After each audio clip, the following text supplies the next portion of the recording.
Hello, I'm Mark Baer. You're watching YourTown Television. I'm with Andrew Jackson. We're starting because Randy Tennell's book, Carmel and Big Sur Painters, just came out, and we're all in it. So why wouldn't we talk about it? Sure. So It's great. So why Carmel? How did you end up here? My grandparents, Earl and Gertrude Jackson, they had a pharmacy in Anaheim, California, and they found Carmel and eventually retired here.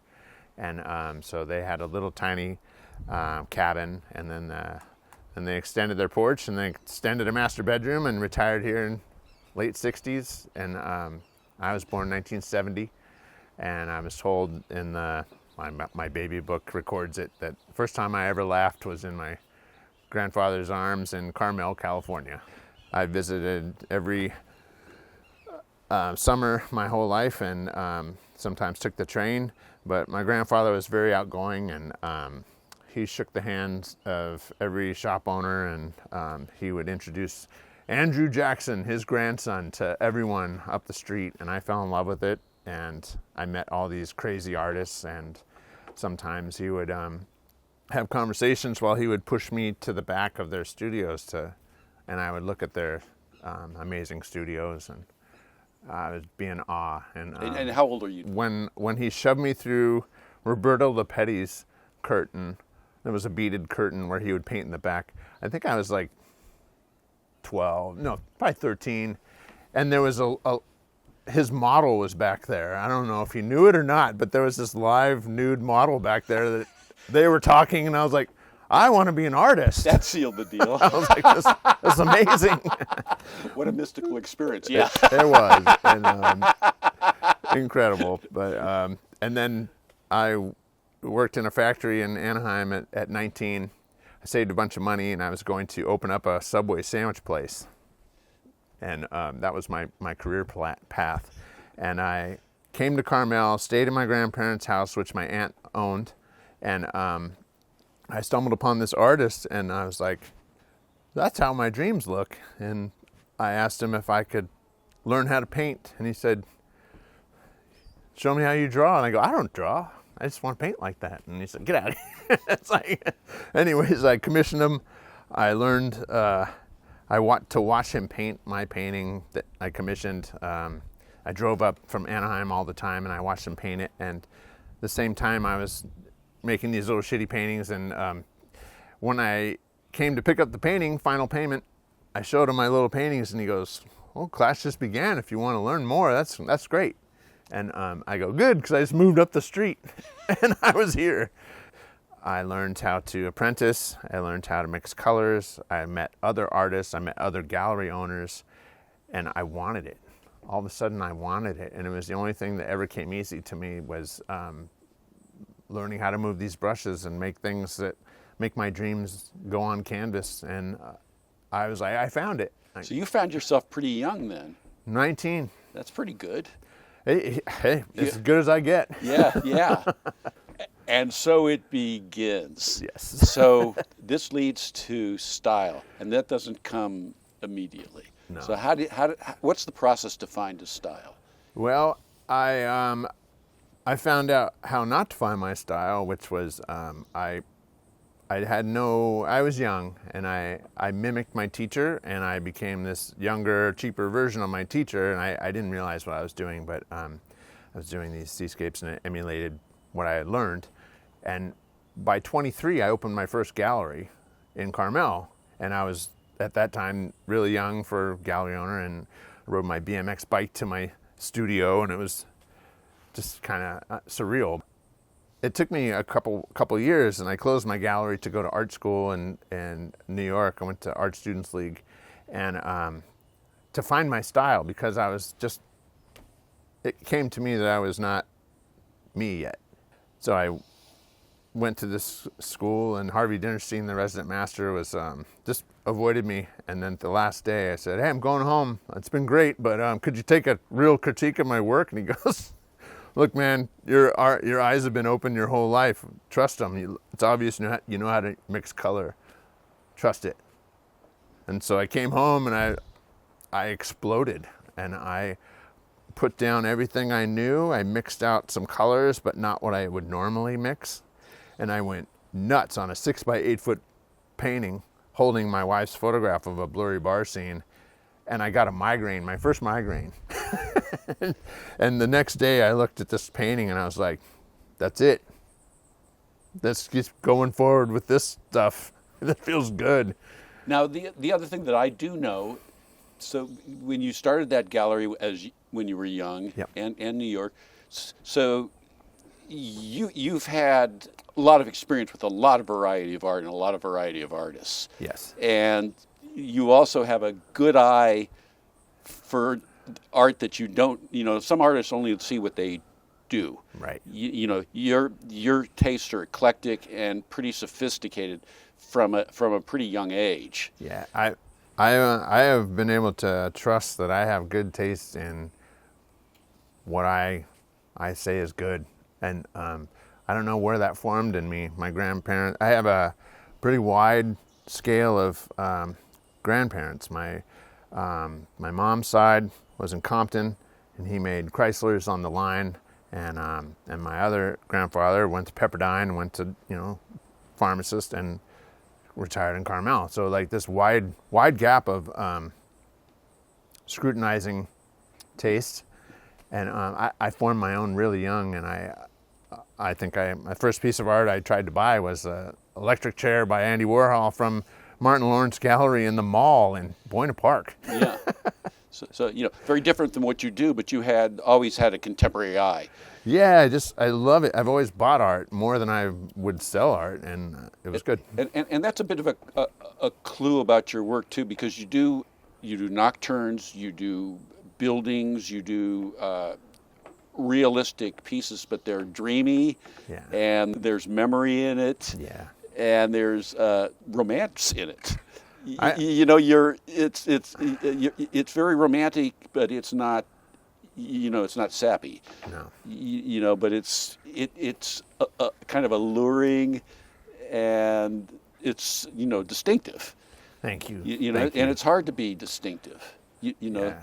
I just want to feel safe, and when I paint paintings, I want to project that memories, moments of being safe, and sometimes the scene looks like, ooh, what are you painting that dumpster for under a street lamp? But I'm like, I want to walk down there. I want to see what's past there. I want to see those lights in the background. Yeah, and also to see beauty where others don't see beauty. That's kind of one of your calling cards. You do a lot of, like I say, nocturnes, a lot of night scenes. Yeah. Could be a bar window, could be a parking lot, Yeah. but they're all alluring. Yeah, thanks. And it's like you get the sense that that's somewhere you want to be, or you're happy when you're there, or you see something. Yeah. It's like finding treasure where the gold Mark, is only your gold. Making my heart squish. Thank you. But I think that's fairly accurate. Oh, I appreciate that because I'm a big cinephile. I love Jim Jarmusch and Lynch and everybody that I just love watching these movies, and Drive. I think I've watched the opening credits of Drive probably 40 times, and I just if I need to be calm, I'll watch that where he drives those bank robbers out to the stadium, and then I turn it off, and I just have that crush of okay, the world's safe. I don't know why. It's all those visual lights and feeling. And I've been watching you paint for a long time. We're here. And I've been watching it evolve, and ever more subtle, ever more, I guess you're getting more sure, confident. Is that, and Finally. So well, it's, and it shouldn't become quickly, because it would be not real confidence. Yeah, there's no rush for it, but Well, there's no shortcuts. no shortcuts. But finding grace and being able to love what I let go into the world. That's so nice to just say, oh, I'm gonna work on this piece. I'm working on this boatyard piece, and it's this beautiful I don't know what spilled on the ground on the left, but it's just reflecting this light that I was like, I sat there for 2 hours, and it was like 3 in the morning when I got home, and I was like, tomorrow I'm going to paint this painting that I watched last night. So is your ability to see growing? I mean, as you'll take in a tableau, and by your experience, are you able to see more in a frame than you did? Are you able to see more color, more shadow, more story? It's like that sometimes, and it's like that afterthought. I'll be with my wife driving somewhere, anywhere, and then I'm like, oh, hey, do we have time to go back and take a picture? She's like, yeah, wherever you want. And then I'll turn around, I'll park on the side of the road and go look down this street, and I'm like, man, I got to get a picture of that, and then maybe I'll come back with my paints. And but what I've gotten really good at is I come back on the scene wherever I want, wherever I see or imagine, like adding to a piece like this, like color, and I will on the spot make a tiny little color reference, and I match those colors perfectly. And I have a patent on a color mixing guide, and I haven't done anything with it, and but I have my own way of mixing color, and I can get to it so fast. So I will match those colors exactly what my senses see and feel, and then pictures, that's just like, random like ways to draw the final scene of my own. Yeah, because that's not the painting. Nah, man, that's your reference. Yeah, that's really interesting. Let's talk about the Triton show. Oh, cool. Which is just recently. Yeah, I'm excited. It's up for another month and a half, I think. The Triton Museum's in Santa Clara. And it's this beautiful museum. It's gorgeous, and it's got this fairy ring of redwood trees in the middle of, surrounding it. But they have this gala show like once a year, and it's all California photography, ceramic, art, paint, drawing, and out of like 2,700 entries, I got in, and it's so great. But the big prize is. There's a best of show, and you're in this like 200 and something artists room that their pieces are. And so the big prize is you're next, and you got to fill it with all your work. And so you're kind of like, yeah, I hope I win, maybe. And then you're like, it's good to be in the show. But my piece was hung right next to the best of show winner, and I stood there proudly as everyone had to see mine too, and it was great. But one of my best paintings, it's the cover of my little catalog, and it's called Almost Home, and it's a scene of a car driving by Moss Landing, that billboard that's always lit, and my wife and I would always say that when we come back from the city, almost home, at Moss Landing. That's great. And it's such a good one. Yeah, I do know this about you, is that when you're a little bit ambivalent. You need to sell your paintings, you love to sell your paintings, but you hate to let them go. It sucks, yeah. I like holding them and just like, wow, there we are. Yeah, I've always appreciated that. Well, it better have a good home. And I have a weird ability, I guess, but when I get to visit an old painting, I can walk right up on it, and there's sections of it where I remember what song was playing when I hit that brushstroke, and I remember the whole space I was in, what studio I was in. I've had too many studios, but I remember each one, and they just take me back to a time like looking at a dream, and they're all my favorite. And so we before we ran camera, we talked about Rollo Peters a little bit. Yeah. And he was, where are we, in the 30s? Yeah.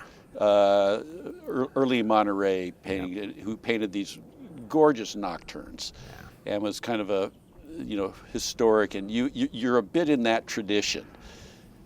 I love nocturnes, and he's a hero of mine. But rituals, some, and like there's like I forget the one name that's like from the 1900, but to think about them is amazing. I love them all, but then when you take a step back and you're in the museum and you look at the year that's printed next to them, I'm like, how'd they do that with a candle? You know, you're in the middle of the dark. They're so dark, and they're like barely any light in them, and they're so glowing, and they just haunt you. But to think about, how did they see their palette? How did they mix their brushes? Like, you could tell when some of them were made on site, and you're just like, How did they do that? how they dilate that hard, because Yeah. how'd they get that color in there and still get it on the canvas? It blows my mind. In art, we always stand on the shoulders of giants. Yeah. And you can't really see what giants did until you stand on their shoulders and try to paint. Yeah, you're like, you know, I mean, there's looking at a painting, but you never look at a painting the same way as when you're actually making paintings. Right. Because then you're really looking. And you go, how did they do that? How did they get there? And one never gets there. You fight this. You know, you have. It's a mountain of amazing self-confidence and insecurity that goes that go side by side with each other. You know, as the artist. Yep. And then you've talked about coming into confidence. Yeah. And What does that feel like? I mean, it must be it must be like losing a booster rocket and going to the next thing. The best thing I found is I heard it in my sobriety. It was like this guy said, it's like climbing a mountain. It's hard. You're trudging, and sometimes there's a little bit of an ease, but then you're always going up the mountain, and all you have to do is just say, hey, I'm going to take a break. I'm going to take a breather and look at this view. It's like so vast and so great. And then you look, a mountain's never going to stop climbing. And so how great is that? We get to be on this journey that the view only gets better. And it is work. But you're never going to win, you know? And that's not a bad thing. It's like we're only going to keep seeing the better view. Are you surprised every time you paint? I'm surprised it works out. Yeah, are you surprised with what it gets and go, wow?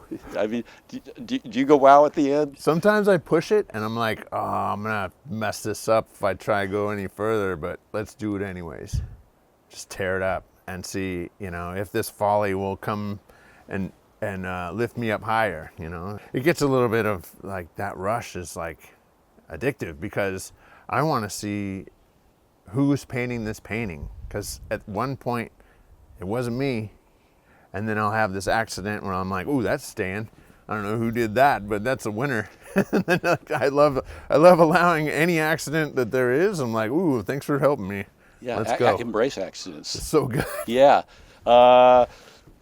Is there anything more fun? Nothing.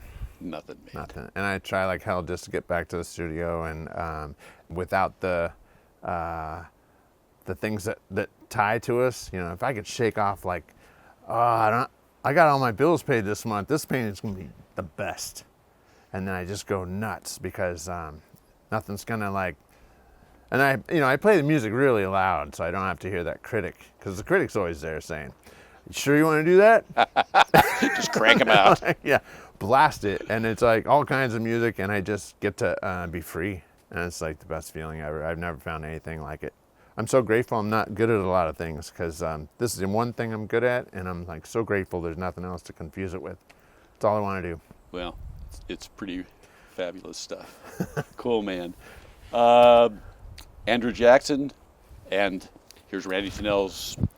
Randy! Yeah, Carmel and Big Sur Painters were really pushing him.